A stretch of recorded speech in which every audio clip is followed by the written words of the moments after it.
Hopefully you've had coffee, so I don't put you back to sleep. Or if you do, then you can save energy for later speakers. But let's get started. So I'm Yutong. I'm a product designer at Meta, and today I'm going to be talking about shipping cohesive experiences, not org charts. Before I dive into the topic, I'm going to give you a bit background of my experience so you know where I'm coming from.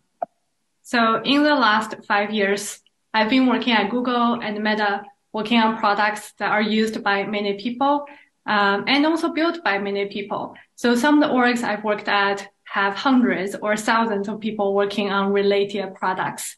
And some of the orgs that I've work on, for example, here, one of the orgs I worked in was Meta's internal tools. We actually have 7,000 products internally at Meta used by Meta employees and built by 2,000 plus people. So you can imagine when we have so many products and so many people working on related things, it is really hard to keep the experiences cohesive. So sometimes teams build one experience and sometimes the other teams may not know what they are working on. So we end up with not so consistent, not so cohesive experiences.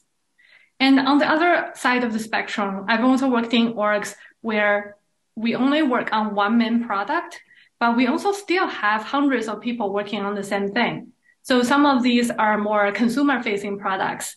And how that feels is we have a lot of chefs in the kitchen. So we have a couple screens and then we have hundreds of people trying to, fix one of the buttons, fix one of the headers. And you can imagine here, cohesion and consistency is even more important because people are going to see the experiences side by side. And if we are not able to make sure they are cohesive, it is really hard for the users and they see the poor quality right away. So how it feels on these teams sometimes is we have many lanes. We have many cars driving, teams are driving in different directions. And yes, we have different focuses, but also there are a lot of overlaps as well. And sometimes when teams don't work well together, the result is a lot of broken flows and also inconsistencies.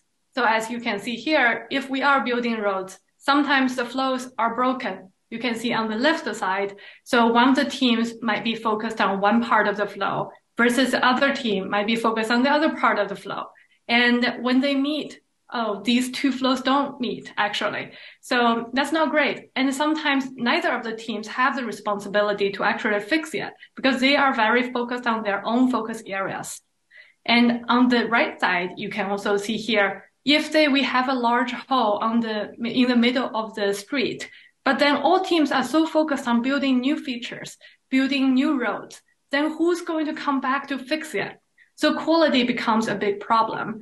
And also no teams are actually responsible for coming back to solve these. If we translate some of these problems back into UIs, these are example pages. So here we have 3 teams working on 2 pages together. And if the teams don't work well together, we can see the org chart on the page. We have the misaligned headers. We have some sections that have headers. Some sections don't have headers. And some of the colors are similar, but also slightly different. And that's really a result of teams not working closely together. But at the same time, sometimes it's also not the team's problems. Individual teams might have the best intentions, but they don't have the support. They don't have the structure to do the best work. So what helped? I've been in some of the orgs that have run into these problems quite a lot. And we've tried different approaches and also tried different structures, try to see what can help teams build more cohesive experiences. And what helped us was this. We established one product foundation team to own the responsibility to drive cohesion and quality. So instead of previously, we have multiple teams who are all somewhat responsible for cohesion, for quality. We have this one team who is solely responsible for quality and cohesion. So for the other teams, their responsibility shifts into focus on their specific features, their focus areas. And so separately and also together, teams can work together much better. I personally have been very passionate about this topic about cohesion and quality. So I've been on multiple product foundation teams at Meta, and that's what I want to dive into deeper on what product foundation teams can do for other teams. So what's the role of a foundation team? Essentially, the foundation team has two different users. So first of all, the foundation team serves other feature teams. If we compare building products to building Lego pieces, then we can say the foundation team provides Lego pieces, the building blocks, to the feature teams. Then the feature teams, their role is really to decide, should we build a motorcycle or should we build a car? On the other side, we have this globe here. What I want to show is the foundation team can also provide a broader picture, a bigger map of where we are going as an org. So for the feature team, they can see where do they fit on the map. And then they understand as an org overall, where is the org trying to achieve and where they are going. On the other side, the foundation team do still serve end users. Sometimes team build features, sometimes they don't. But still, it is very important when providing the building blocks, when providing the bigger picture maps to make sure like they have the very clear understanding of the end users. And so the building blocks and also the bigger picture maps are still very well rooted with user needs. Now I'm going to dive into these two pieces a bit more. So first of all, provide the big picture. And if we step back and think about why do teams build fragmented experiences, of course, no one wants to do that intentionally, but usually it's really teams trying to move fast. And then they start to lose sight of the big picture. So we can see here the classic story of blind people touching the elephant. Individually, there's no one's wrong, right? Like I see a wall, I see a snake, and I see these things, and teams are just trying to do their best on what they know, what they're focused on. But then if they are not provided a bigger picture, if they don't realize this is an elephant, then it's kind of a lot of wasted work, even though they're trying to do their best. So what can help to provide a bigger picture? You may say a journey map. Yes, a journey map always helps. I love working with my user researchers to create journey maps. They do very much help teams to step back and look at the holistic user journeys.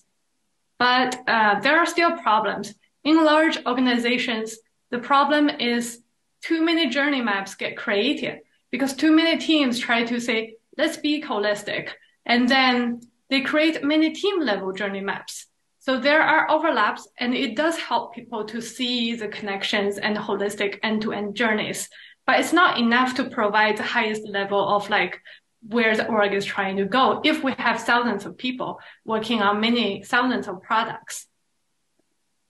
And this is where the foundation team can come in to help consolidate.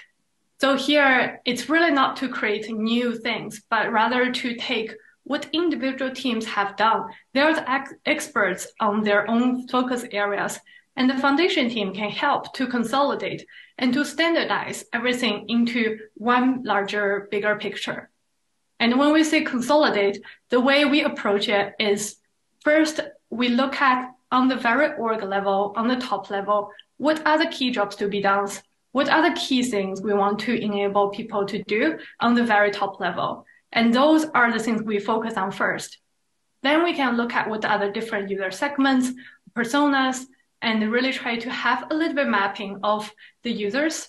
This process would be quite messy because teams might use different terminologies, different methods, but it is helpful to have a little bit mapping to understand on the user side. And then we look at the journeys. So this is where consolidating the different journeys into one place. And then you can start to see how the journeys relate to one another and what are we trying to achieve really on the org level overall. Then for individual teams, say we have 3 teams here, you start to see, okay, I'm focused on these things and they are focused on these. It really helps the teams to step further back from their own projects and focus. And they start to see this is an elephant. So really the main goal is for the teams to understand at the org level, at the top level that are still relevant to them. Where are we trying to go? What are we trying to do? And this is something usually provided from leadership, but at the same time, leadership kind of guidelines are a bit more broad. So I think that's where the foundation team can come in to really help to make it more specific, to help teams to see where they fit. Now, on the other side, to provide building blocks. Building blocks is essentially design systems, design components, and I know we are all familiar with them. But unfortunately, in large organizations, it is that sometimes we have design systems, but teams are trying to move so fast that they end up reinventing the wheel or not actually using the design systems in the best way. So here, why do we build inconsistent products? This comic is really showing what sometimes happens. One side, the person saying round wheels work really well. But then on the other side, the team's like, we need to move fast. We don't have time to talk to you, hear you right now. We just want to move fast. And then they miss out on what has been done and also how to use existing systems. And they end up reinventing the wheel here very literally. So now let's get back to design systems. That is a foundation for building consistent products. But the problem today is too many teams think they are unique. We have so many teams think, I need something that's custom. I need a unique case instead of really spending the time to understand the foundations and also the guidelines in the system. And there are teams, we constantly hear teams say, I need a new color, I need a new button, or they try to improve something that's global, but from a local point of view. And none of that is helpful. So the system becomes quite messy very quickly. And really what we need is to step back and always have a central guardian. This is not to say to slow down the teams, but really to understand what are the different requests coming from different teams and consolidate and really standardize before improving or changing the system. And for the teams, they will be faster in the long run. Instead of focusing on short term, let's change some parts of the system. Now let's get back to these two things. So if we are able to provide the big picture and also the building blocks, then for the feature teams, all they need to do is to focus on the middle part of the experience, build the features. And so for them, they can look right, and they will have the Lego blocks that they need, and they will have also the standards and design systems, and they can ask the central team to update if they really need that. And on the other side, they have the big picture, so they understand where do their features fit, and they don't end up building something that's very specific, but also lose sight of the forest, lose sight of where the whole team is going. They don't forget it's an elephant, it's not a snake. And if we get into a bit more granular, looking at the roles and responsibilities of the teams. So we have here from top to bottom, it's from the top is really the end goal, on an org level, what are the jobs we want the teams to accomplish? And bottom are really the lowest level primitives.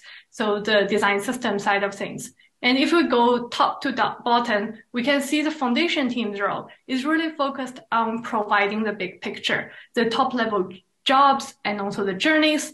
For the feature teams, they are very focused on the different phases in the journey, the tasks, the flows, and also product features. And in the bottom, we come back to the product foundation team, where you provide the design patterns, the components, and primitives. So essentially, we have the foundation team looking horizontally and looking at what all the teams are working on and try to consolidate and standardize. And the feature teams are very focused on specific areas, so they go deep into the areas. And in this way, we can empower the different teams to have different roles instead of having everyone to have to care about system level problems. Also, at the same time, there's also different skill sets from the different people. I personally am very passionate about system thinking and cohesion, but some other people are very passionate about growth. So these people can work much better on feature teams. So you focus on one specific thing that can drive growth versus others who are focused on quality and system thinking. Those people can work better on the foundation team.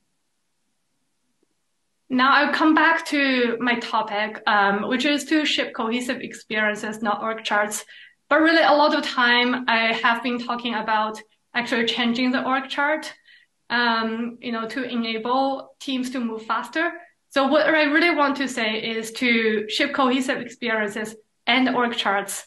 I've seen teams try to ship more cohesive things without changing structures of the teams. And the result is, yes, we can see some immediate changes or improvements, but longer term, it is not efficient for everyone to be doing everything at the same time.